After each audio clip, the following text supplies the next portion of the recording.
Hello everyone, welcome to Sneha History Classes. First of all wish you a very happy Holi. और आज ये जो video है इसमें हम बात करेंगे about the religious life of Rigvedic age. इससे पहले जो मैंने वीडियोस बनाई हैं उसमें हम बात कर रहे थे पॉलिटिकल, सोशल और economic life of Rigvedic age. And after this video जो कमिंग वीडियो होगी that will be on political, religious, social and economic life of later Vedic people. तो बहुत कुछ है जानने को, चलिए शुरू करते हैं। सो रिलीजियस लाइफ में तो ये जो ऋग्वैदिक लोग थे इनका धार्मिक जीवन कैसा था, तो देवर दी वर्शिपर ऑफ नेचर। तो प्रकृति की पूजा करते थे, बड़े सिंपल लोग थे, मंत्र का उच्चारण करते थे, इसके साथ साथ यज्ञ करते थे। तो चलिए बहुत सारे पॉइंट्स है, एक के बाद एक सबको डिस्कस करेंगे। तो सबसे पहला पॉइंट आता है वर्शिप ऑफ नेचर। तो नेचर को वर्शिप करते थे ये लोग, देवर दी वर्शिपर्स ऑफ नेचर। एंड देखो रीजन क्या था, क्यों वो प्रकृति की पूजा कर रहे हैं, because they could not comprehend the congestion behind the natural favours and calamities. जो नेचुरल डिजास्टर्स होते थे, ठीक है, जो कैलामिटीज होती थी उससे वो लोग एक्चुअली डरते थे। तो इस वजह से उन्होंने क्या है कि ये जो नेचर की फोर्सेस हैं और उनके जो एजेंट्स हैं, ठीक है, उनकी उनकी पूजा करनी शुरू कर दी। जैसे कि आपने, आई एम श्योर सबने ओ माई गॉड मूवी देखी होगी। तो अगर आपने वो मूवी देखी है तो उसमें क्या बताते हैं, उसमें ये मैसेज था कि we are actually not God loving people, we are God fearing people. तो सिमिलरली यू कैन सी कि ये कहाँ से आया है। पुराने समय पे जो हमारे एंसेस्टर्स हैं, they were also they also fear the god. और इसी वजह से वो, क्योंकि उन नेचुरल एलिमेंट से डरते थे, इसलिए उन्होंने उनकी पूजा करनी शुरू कर दी।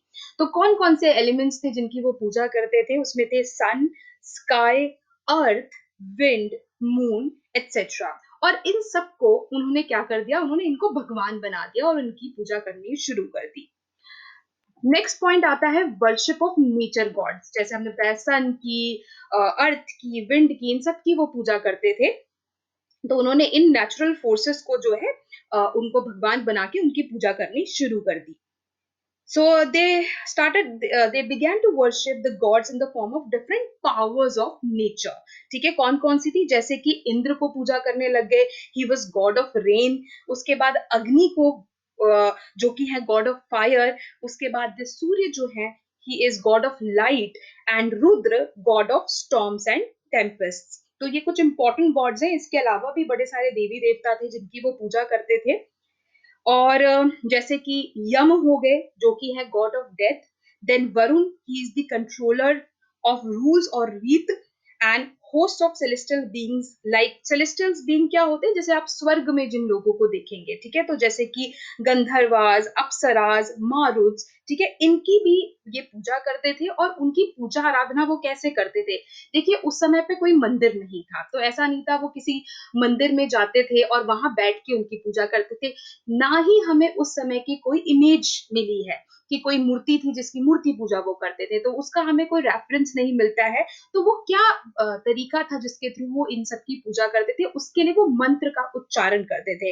एंड आप देखेंगे कि ये जितने भी भगवान हैं, इनके ऋग्वेद में इनसे रिलेटेड हिम्स हैं, ठीक है, और ये वो जो हिम्स है उनको चैंट किया करते थे। So in comparison, there were however only a few goddesses such as Ushas, Saraswati, पृथ्वी। तो अगर हम मेल गॉड की बात करें तो गॉड और गॉडेसेस कम थी उस समय पे, गॉड्स ज्यादा थे। जैसे कि जो फीमेल गॉडेसेस हैं वो थी उषा, सरस्वती एंड पृथ्वी।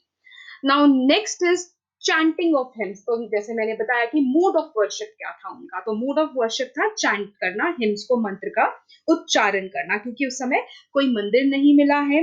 और ये लोग बड़े सिंपल थे, ऐसा नहीं था कि बहुत ज्यादा कुछ तामझाम करते थे वर्शिप करने के लिए। बड़े सिंपली बैठ के ये लोग, जो पूरी फैमिली थी वो एक साथ इकट्ठा बैठती थी, ठीक है, और उसमें से जो एल्डेस्ट मेंबर होता था फैमिली का, वो उस जो हिम्स है, जो मंत्र है, उसको चैंट करते थे। और उसके बाद जो उनकी जो आगे जो फैमिली मेंबर्स है उसको रिपीट करते थे। सो दिस वाज द प्रोसेस। ऐसा नहीं है कि जैसे कि आज के टाइम पे आप देखेंगे मंदिर हैं या पंडित हैं जो आपके लिए मंत्र का उच्चारण कर रहे हैं, ऐसा कुछ नहीं था उस समय। परिवार साथ में बैठ के एक साथ सब उच्चारण करते थे। और कोई आइडियल्स नहीं मिली हैं। और hymns were chanted in the open. तो आइडियल नहीं है, मंदिर नहीं है, तो वो कहाँ बैठ के ये पूजा करते थे, तो ओपन में, खुले में वो बैठ के पूरा परिवार एक साथ मंत्र का उच्चारण करता था. So this was their mode of worship. Next आता है यज्ञ एंड सैक्रिफाइस. तो एक तो वो मंत्र का उच्चारण करते थे, ठीक है, और क्या करते थे, तो वो उस इन यज्ञ करते थे, ठीक है, हवन करते थे. क्योंकि फायर ऑल्टर्स भी मिले हैं हमें बड़े सारे, तो जिससे पता लगता है कि सब बैठ के एक साथ यज्ञ करते थे, ठीक है, ऑफरिंग देते थे भगवान को. और सैक्रिफाइस जो है, ठीक है, बलि चढ़ाना, जो हमने ऑलरेडी पढ़ा था कि ये लोग बलि भी चढ़ाते थे, तो इस तरीके से वो पूजा करते थे.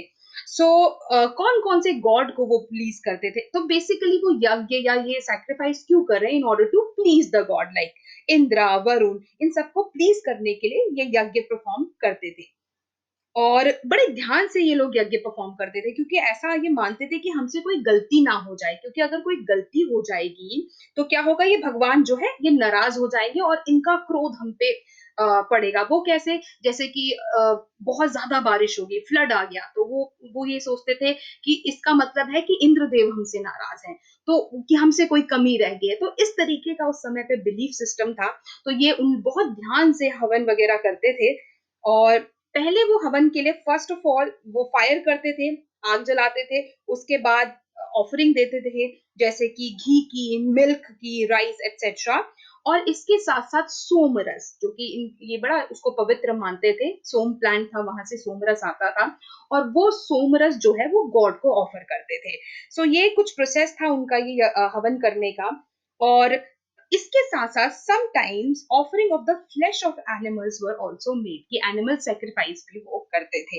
And these sacrifices were perform for success in Wars. तो अब इसके पीछे भी कारण है कि वो बलि भी क्यों चढ़ा रहे हैं किसी जानवर की. उसके पीछे ये बिलीव था कि अगर वो ऐसा करते हैं तो वो युद्ध में जीत जाएंगे, तो कोई भी वॉर लड़ने से पहले वो सैक्रिफाइस करते थे. इसके साथ अगर सैक्रिफाइस करेंगे तो कैटल, क्योंकि कैटल वेल्थ सबसे इंपॉर्टेंट थी, जिसके पास जितनी ज्यादा कैटल होगी वो उतना ज्यादा अमीर होगा.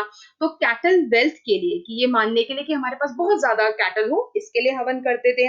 एंड इसके साथ साथ अपनी खुशी के लिए, प्रोस्पेरिटी के लिए, ठीक है, सबके वेलबींग के लिए भी वो यज्ञ या सेक्रीफाइस करते थे.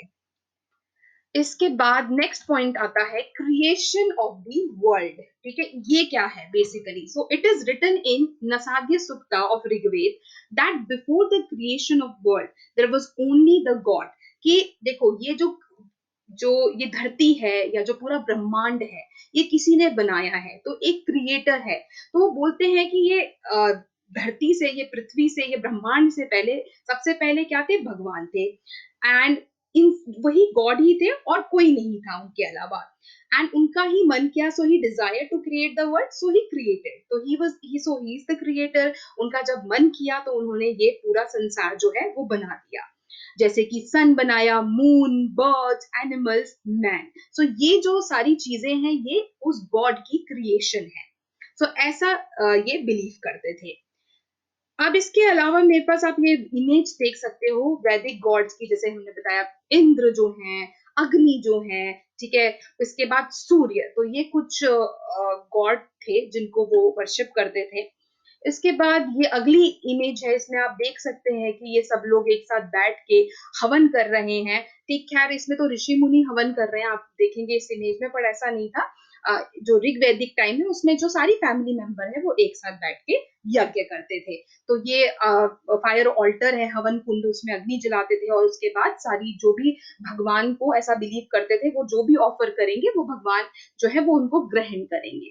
तो ये था यज्ञ. नेक्स्ट पॉइंट आता है इसके बाद, बिलीव इन सोल. ठीक है, तो वो जो है आत्मा पे भी भरोसा करते थे, कि वो मानते थे कि जो सोल आत्मा है और वो है इमोर्टल, जो कि कभी नहीं मरती है. And it resides in the mortal body and takes birth and rebirth according to one's action. ठीक है, तो जैसा आप वो mortal body में आती है और जैसा वो कर्म करता है इंसान, तो इसी तरीके से वो थ्योरी ऑफ कर्मा पे भी बिलीव करते थे, उसी के अकॉर्डिंगली उसको. और theory of transmigration of soul, की रिबर्थ भी होता है. तो ये दोनों चीजों के ऊपर वो विश्वास करते थे कि जैसा एक इंसान कर्म करेगा उसी के हिसाब से उसको अगला जन्म मिलेगा.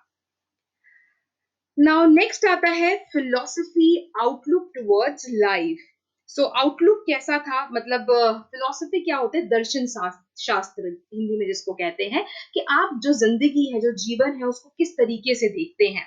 तो ये लोग बड़े ऑप्टिमिस्टिक थे, they were very positive people, and उनको वर्ल्डली लाइफ, ठीक है, मटेरियलिस्टिक, मटेरियलिस्टिक खैर उस समय इतना नहीं था, धीरे धीरे बहुत ज्यादा हो गया आजकल युग में, तो खैर दुनिया बहुत मटेरियलिस्टिक हो गई है, पर they loved worldly life and they did not consider this world as house of sorrow, जैसा कि आप बुद्धिज्म में देखते हैं। सो बुद्धिज्म में आप क्या टीचिंग्स पढ़ेंगे कि जो महात्मा बुद्ध हैं वो कहते हैं कि जो जीवन है वो संसार दुखों का घर है, दुखों के कारण है डिजायर, और अगर डिजायर को मार दे तो हमें साल्वेशन मिल जाएगा। तो ये बुद्धिज्म की थ्योरी है, खैर उनकी टीचिंग्स है, बट ऐसा जो ऋग्वैदिक लोग थे वो ऐसा नहीं मानते थे। वो ये नहीं कहते थे कि जो संसार है वो दुखों का घर है। Instead they believed in pleasing gods and fulfilling their Dzire. तो वो अपनी इच्छाओं पे बहुत भरोसा करते थे, और उनको लगता था कि भगवान को खुश करके वो अपनी इच्छाएं जो है, अपनी मनोकामना जो है वो पूरी कर सकते हैं। And they also laid emphasis on good morals, ठीक है, तो ये हमने सोशल लाइफ में पढ़ा था कि ये जो लोग थे मॉरल वैल्यूज इनके काफी हाई थे। सो इस चीज पे ये लोग बिलीव करते थे। इसके बाद नेक्स्ट पॉइंट आता है principal of equality and Karma. तो ऑलरेडी मैंने बोला कि दे बिलीव इन कर्मा, ठीक है, जैसा आप कर्म करोगे उसी हिसाब से आपको फल मिलेगा, और उसी हिसाब से आपको अगला जन्म मिलेगा। तो इस चीज पे ये बिलीव करते थे। And they believe in equality, ठीक है। ऑक्यूपेशन, जैसा कि हमने सोशल लाइफ में जब हमने सोसाइटी का डिवीजन किया, तो ठीक है, ऑक्यूपेशन सबके अलग अलग थे, but everybody was being treated equally. ऐसा नहीं है कि कोई अगर, जैसे डिस्क्रिमिनेशन नहीं था बेसिकली सोसाइटी में। सो ये सबकी भलाई के लिए they believe the welfare of all, they wanted कि हर किसी की अपलिफ्टमेंट हो। और ये इसके साथ ये भी बिलीव करते थे, as you sow in this life so shall you reap in the next life. तो ये इस चीज पे बिल, जैसा आप करोगे उसी के अकॉर्डिंगली आपको अगले जन्म में उसका फल मिलेगा। So that was the beliefs of the Aryan. इसके बाद बेटा इसमें एक point I have missed, that is believe in one God. So these people they believe in the concept of one God, कि भगवान एक है, उसके रूप बहुत सारे हैं, जैसे कि वो इंद्र, सूर्य, वरुण, पृथ्वी, अलग अलग उनके जो रूप है उनकी पूजा करते हैं, बट दे बिलीव दैट कि एक ही पावर है, ठीक है, उसके अलग अलग रूप है, that and that supreme god is the one and he is the most important and he ruled over the whole of universe. तो ऐसा ये मानते थे। So in the Rigveda there is a mention of 33 gods and goddesses, but the Rigvedic people knew that the different gods and goddesses like Indra, Varun, Surya, etc. were only the various form of the same god. So they believed in one god, ये वो मानते थे, but उसके अलग अलग रूप है, ये भी वो जानते थे। ठीक है, तो ये I have miss this point यहाँ पे, बट ये मैंने आपको ऐसे ही ओरली बता दिया। नेक्स्ट आता है point that is no image worship. तो शुरू में ही मैंने बोला कि मंदिर नहीं मिला है हमें, किसी तरीके की इमेज नहीं मिली है, आइडल नहीं मिले हैं, तो जिससे हम ये कह सकते हैं कि शायद वो इमेज वर्शिप नहीं करते थे। और वो पूजा कैसे करते थे, वो मंत्र के थ्रू उच्चारण करके वो पूजा करते थे। और अब इसमें लास्ट पॉइंट आता है qualities and virtues of gods. तो भगवान की क्या क्वालिटी है, ठीक है, उनकी क्या वर्च्यूज है, वो हम पढ़ेंगे। तो इसमें कुछ पॉइंट्स दिए गए हैं, कुछ बड़ी सारी क्वालिटी डिस्क्राइब करी गई है, जिसमें से पहली है कि gods were considered as benevolent, compassionate and well wisher, ठीक है, बड़े दयालु हैं वो, ठीक है, और वो सबके सबकी भलाई के लिए सोचते हैं। And no God was depicted as bad और नर्चरिंग इविल फीलिंग। तो कोई भी ऐसा भगवान नहीं बताया गया जो कि बुरा है, या किसी के अंदर जो बुरी भावनाओं को बाहर लेके आता है। तो सब भगवान जो है बड़े अच्छे डिपिक्ट किए हैं। इसके बाद ये माना गया है कि all gods were born and later on they became immortal. तो जो भगवान है उन्होंने इंसान के रूप में जन्म लिया और बाद में चलकर वो इमॉर्टल हो गए। इमॉर्टल कौन, कि जो कभी नहीं मरने वाला। इसके बाद they also believe that they were omni present. Omni present means कि वो हर जगह बसे हैं, वो आप जहां भी देखोगे भगवान है। उसको आपको, जैसे अभी भी बोलते हैं ना, आपको भगवान मंदिर में ढूंढने की जरूरत नहीं है, भगवान आपके अंदर है, आप जहां चाहे आप भगवान को देख सकते हैं। तो इस तरीके का बिलीफ इन आर्यंस का भी था, ऋग्वैदिक आर्यंस का। इसके बाद nature and functions of these gods were different. ठीक है, अब देखो भगवान हमने बोला एक है, बट उसके अलग अलग रूप है, और ये जो अलग अलग रूप है भगवान के, इनके फंक्शंस भी अलग है। जैसे कि इंद्र, वरुण है, they are projected as being popular, but no one was dispensable or lesser than others। देखो कुछ भगवान है जैसे इंद्र वरुण, उनको हम बहुत इंपॉर्टेंस देते थे उस समय पे, वो लोग देते थे, पर इसका मतलब ये नहीं है कि जो बाकी और गॉड्स हैं वो इतने इंपॉर्टेंट नहीं है। Everybody is equal. जैसे वो अपनी लाइफ में भी ये चीज मानते थे, सिमिलरली वो गॉड के साथ भी वही बिलीव रखते थे।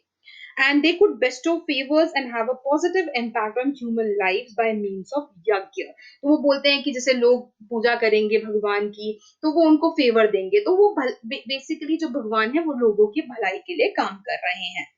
And they were worshipped as human being. तो उनको इंसान की तरह पूजा किया जाता था, तभी कहते हैं कि वो जन्म लेते हैं और वो बाद में इमोर्टल हो गए। तो उनको ह्यूमन बींग के फॉर्म में वो लोग वर्शिप करते थे। And the things which were offered and sacrificed in fire during the yajna were suppose to be consumed by them. तो ये कैसे पता लगता है कि वो ह्यूमन बींग के फॉर्म में उसको वर्शिप कर रहे हैं? क्योंकि जो चीजें वो यज्ञ में ऑफर कर रहे हैं, जैसे राइस को या घी को, तो वो ऐसा मानते थे कि ये जो ऑफरिंग है, ये जो प्रसाद है, वो जो भगवान है वो उसको ग्रहण करेंगे। तो ऑब्वियसली इंसान ही खाना खाता है, तो इसी वजह से वो ऐसा मानते थे कि वो ह्यूमन बींग के फॉर्म में उसको वर्शिप करते थे।